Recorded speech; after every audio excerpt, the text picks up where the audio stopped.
Stock market achieves liftoff. What's next? In my last video, I proposed the view that the stock market has just accelerated to the upside, breaking out of its range, but very few are bullish on the stock market.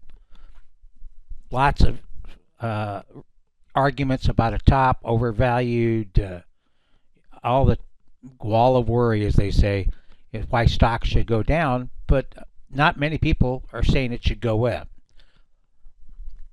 I thought this graphic was rather appropriate because sort of like the Kármán line is where a rocket has to go by to achieve liftoff.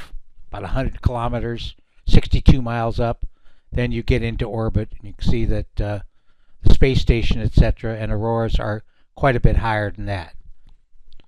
So how does this relate to the stock market?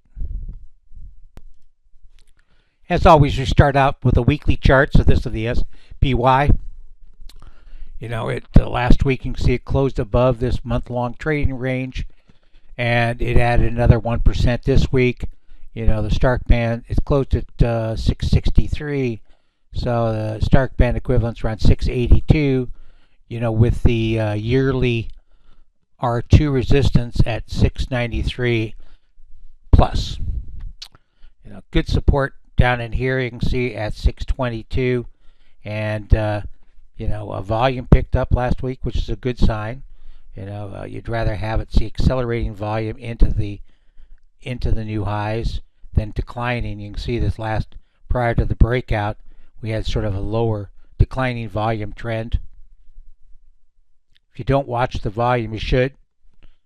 We spend a lot of time in my courses talking about the volume patterns. So the S&P 80 line been flat for about a month. You know, still very positive, but hasn't made a new high. Some of the NYSE do look better. You can see the stocks only, you know, is closer to, you know, it just recently made a high a week or two after the S&P, and of course the all stocks includes those of you who have not heard me present before. It's a broad measure of stocks, bond funds, etc., and it made another new high because the advanced decline numbers were positive last week. One argument I heard of why stocks can't go even higher is that the bullish sentiment was too high. You know, certainly I don't see that in the commentary, and this is the AAII weekly survey. You can see the bullish percentage did take a sharp reversal last week from under 30 to 41.7, you know, but it's still not really in levels we typically see a top. Down below here we have the spread.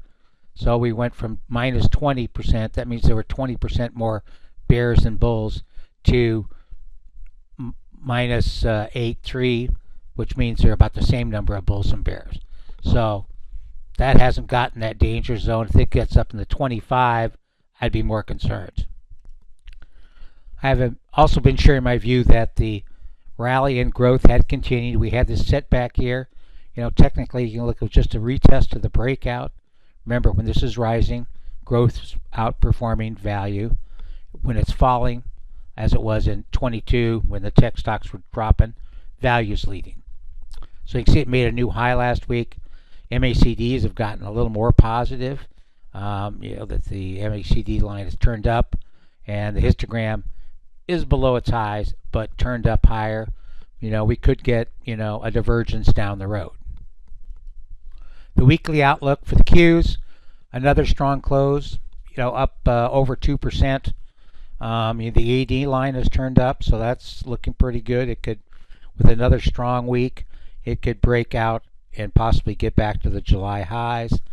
The RS down here, that's just confirms what we're seeing from that the growth value ratio. It favors QQQ. That should outperform the SPY. Looking at the daily charts, less positive picture. So based on my work, if the daily charts and technical studies are mixed, like they are right now, I tend to go out a data series. Why do I do that? That's not just sort of so I have a better answer. It's really because the weekly data has less noise. you're looking at the whole week's range and price close. And of course, the monthly even better. So you can see a different picture from the S&P 500. The daily AD line moved back above its moving average on Thursday, but then closed, just slightly below it. You can see it's 48.76 on the AD line and 48.82 on its moving average. So, 6 advances below its moving average. Similar for the stocks only, it's also slightly below it. And as was the case with the weekly, the NYSE all is still, turned down, but it's still well above its moving average and positive. The daily chart of the Qs, still showing this divergence, so it's broken its downtrend here, but it's below the highs from August, multiple highs here. So right now it's lagging. You can see we did have this breakout. So if you look at targets from this breakout, roughly at 583 here, down to 551, so 32 point spread in here, and you add that onto the breakout level, and you come up with a target of like 615. Usually I look like around say 614 to 618 as a possible. You can see right now we're bumping into the R2 here at 600. So a move back above 600 could actually, cause even more buying, as a number of folks are still short this average. Still no major warning signs. The one that was closest in the past week or so has been the VIX and the VXN volatility. So a reminder that if volatility starts a new uptrend, that it's generally bearish for stocks. So if you look at this, and we can expand the horizon and go back a little farther, instead of 4 months, we can say go back. And you can see back in March of the year, we had this correction, and we had the starts of a rally in the VIX. We got very oversold down into the Stark bands. We had a rebound rally, great shorting opportunity. This rally failed right at resistance. The VIX said, no, the decline's not over, and we started to go higher again and spiked, and then we got down here in April below the daily and weekly Stark bands, and then we started to top out in both of these. So, if we go back to the most recent history, we can see there's really no signs. We tried to rally back below the moving averages, so pretty clear here. We got to move above this peak and then above the September highs. That'd be the first signs that of a pullback. If we break these downtrends, then it will suggest a rally, which is likely to so a breakout above these levels will be negative for the stock market, as option premiums will reflect more negative. If you look at just the NYSE composite average and its AD line, you can see that it's been a pretty powerful move. In my courses about AD analysis, I put together a whole package, but basically it's sort of like, that's the key resistance. The short-term resistance, I guess I have to select again here, was overcome, towards the end of April.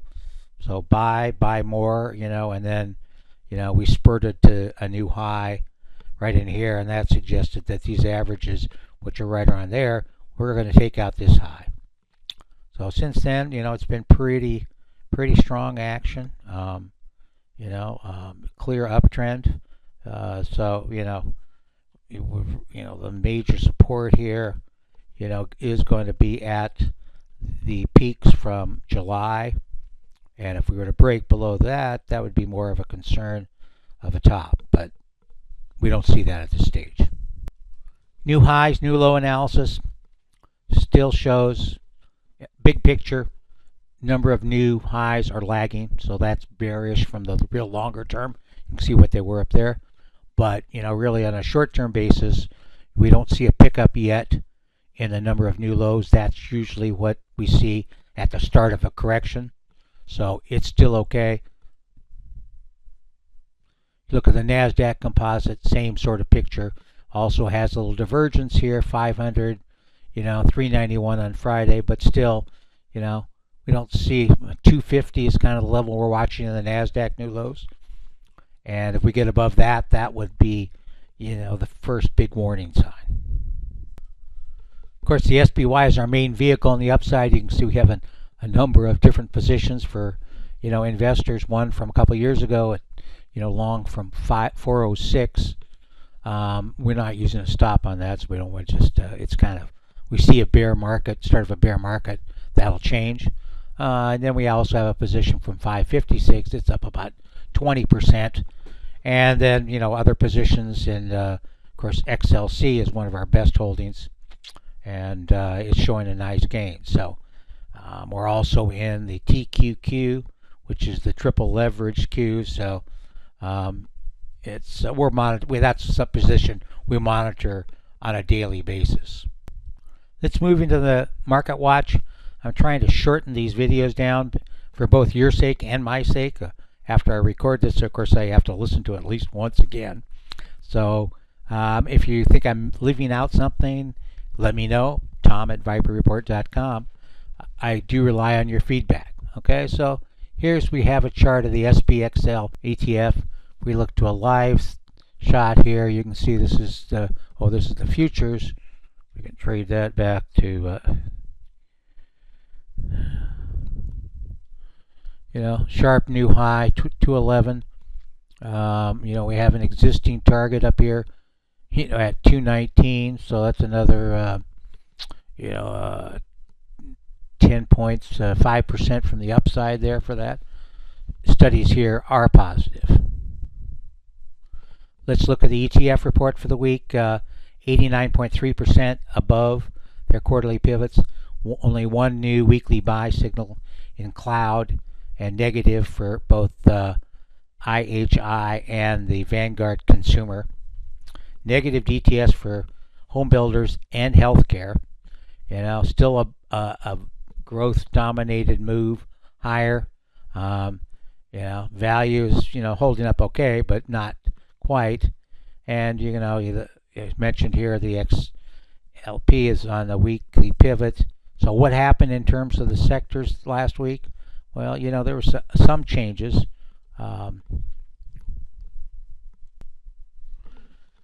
You can see only the strongest ones, XLK and XLC, were the winners last week in terms of performance. The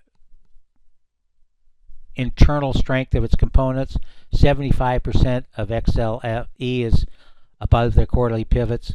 That compares to like XLI, the industrials. We pulled the plug on that about a month ago.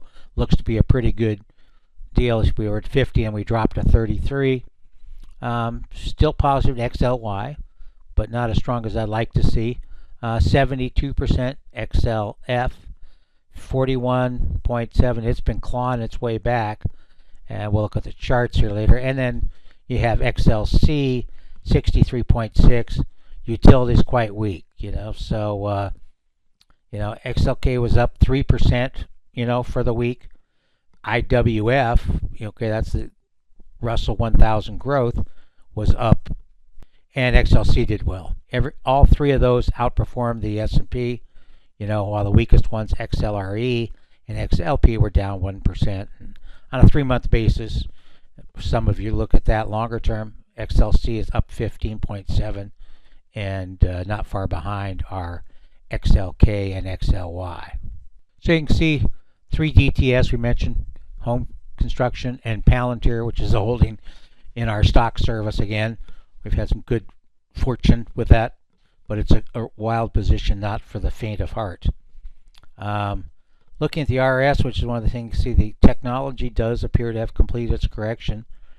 Sort of like this A, B, C, back above its short-term moving average. So, over its longer-term moving average rather, which is a positive sign. Still strong uptrend in XLC. Here's a couple of our basket cases. Energy, has been trying to bottom out here. You can see that's, breaking the downtrend, then the pullback here, and we're trying to close just above, the fast just above the slow. So a positive close this coming week, should complete a bottom formation. We're a little down a little bit in our position XOP, but we still think that's a valid trade. Here are our current positions, and you can see that XOP, wherever it is, spiked up here, to 135 or so, pulled back, closed just above 130. Support right around this 128. So a couple things else I wanted to point it out. If you look at the ETF report, you can see here for the short leveraged ETFs, all red. Okay, long leveraged, all green. So if before we see a start of a correction, we will expect to see some green show up on the short list and some red show up there. That'll be a sign that maybe the mood has changed. Right now, 100% are bullish. In terms of stocks, you can see that NUE and BMY both gave weekly and 3-day negative signals, while Microsoft and Adobe gave positive weekly and positive 3-day, which is a good sign. So on the watch list, we have Mondelez, FedEx, and NSC that just gave a 3-day DTS. That's usually a good sign, of a change. Let's move down here to not a lot. The banks looked pretty good to me. It had a pullback late in the week, so but longer term does look like a positive change. And here's the positives we mentioned in Adobe and Microsoft. And so that's about it from the sector report.